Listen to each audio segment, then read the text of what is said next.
This is what I used, Duplicolor truck bed coating in black. You can get more information about it on their website, but it leaves what I'd call an orange peel texture, about 200 grit sandpaper maybe. It's grippy but not super abrasive.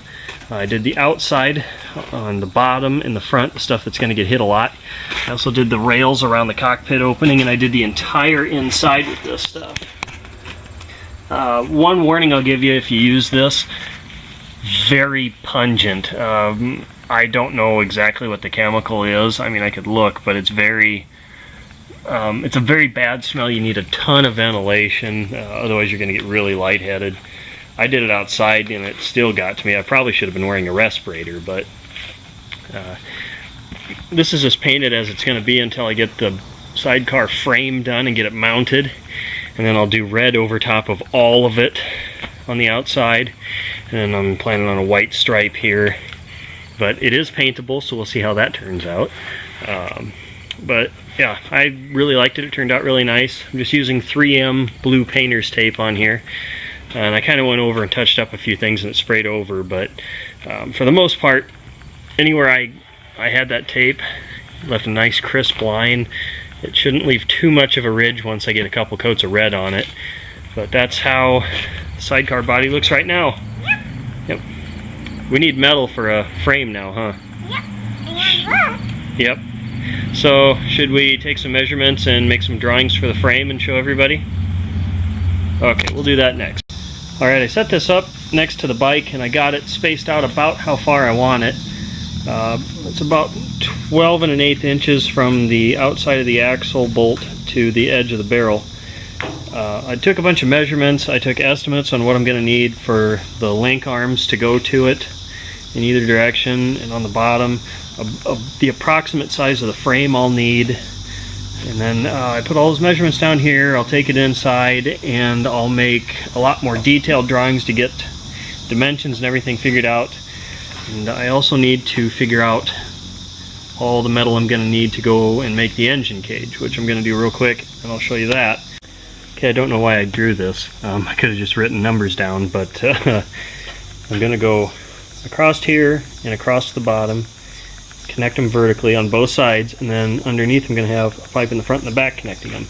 The plan is to use these two front engine mount bolts.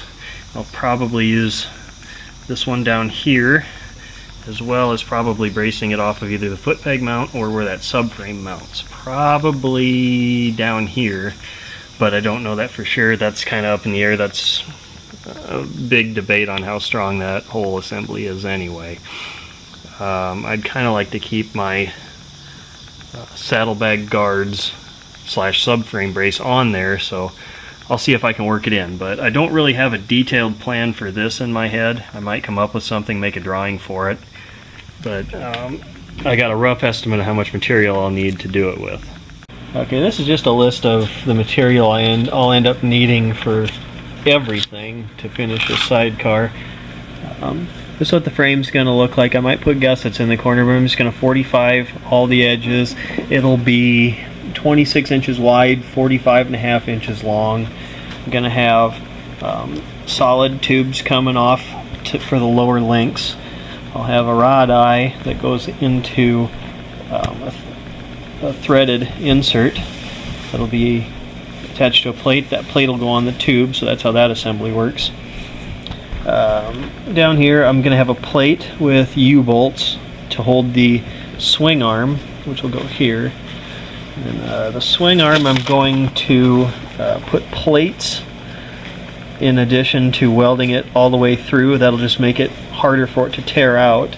And up here it's probably a little hard to see on the video, but it's going to be a bronze bushing and then one of those strengthening plates, and then in between there's going to be steel bushing. The bronze bushing goes inside the steel bushing, and that's going to be the pivot for the swing arm. And that's just a little drawing of the strengthening plate around a hole, something like that. So that's my basic plan. The next video might be a while before I do it because I need to get a couple quotes on metal so I get a good price, and then I can start slapping it together. So it's a very boring episode of me just pointing and drawing. Sorry about that, but the next one will be better.